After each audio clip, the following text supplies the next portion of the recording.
মিপিটাই দিচ্ছবো মিটুমি কুটুমি টিটুমি তুমি কিটোই কই কই কিটোটায় মিটোই টিটোমাকে বিটালো বিটাসি আমি তোমাকে ভালোবাসি মিটুমি কুটুমি বিটালে না মিটুমি পারে না কিন্তু আসলে পারি না কিছু।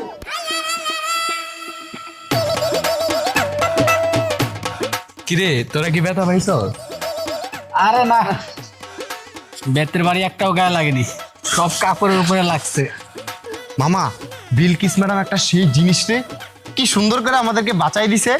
একদম ঠিক বলছিস। হয়েছে এত হাসাহাসি করিস না, সারার পরে দেখতে পারলে সন্দেহ করবো। পরের বার মনে কর যে মায়ের একটা মনে কর যে কাপড় আর পরবো না, সবগুলা পিঠে পরবো আর পাশায় পরবো ডাইরেক্ট যায়। ঠিক বলছি রে।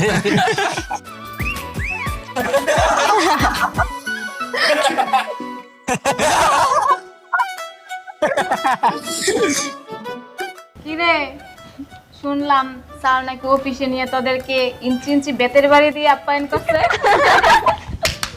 শুধু কি আপ্যায়ন, স্যার আমাদেরকে অফিসে দাওয়াত করে নিয়ে গিয়ে মোরগ পোলাও খাওয়াইছে। কিরে বলস্তা?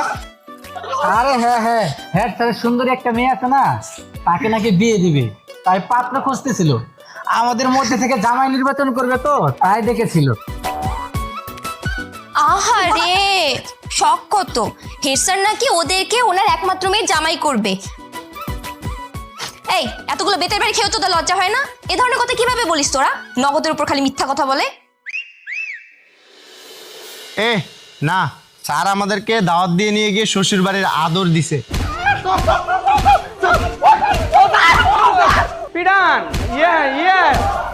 ও পিডান হ্যাঁ উমা গো কালাম সাহেব আমি আপনার উপরে দুশা মাইরা ধরছি। স্যার চিন্তা করছেন কারে দিলেন রাজার বাট, সে ছাত্র করে তুই আমার মারতেছে, আমার বাড়ি মারছে, আমি কি স্যার ছাত্র কোন? মনে হইতেছে স্যার দেশের মধ্যে গৃহযুদ্ধ লাগছে আর আমার পায়ের মধ্যে গুলি লাগছে। ওমা স্যার আমি এটার বিচার চাই স্যার। স্যার আমারে মুতে ধরছে।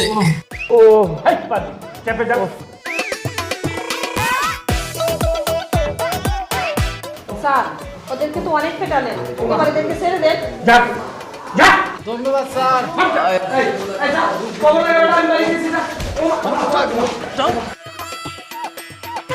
স্যার আমার 2 দিনের ছুটি দেন স্যার, আমার পায়ের অবশ হয়ে গেছে পুরো। ফুটন স্যার আপনি এটা কি করলেন? কাজটা আপনি ঠিক করেন না স্যার আমি তো জোশে মাইরা ধরছি, আমি বুঝতে পারি নাই স্যার। আমার মনে হয় আপনি তো পুরো প্রতিশোধ নেই। দেখছিস না শ্বশুর বাড়ির আদর খেয়ে আমাদের গায়ে কি সুন্দর চাদর জড়িয়ে আছে।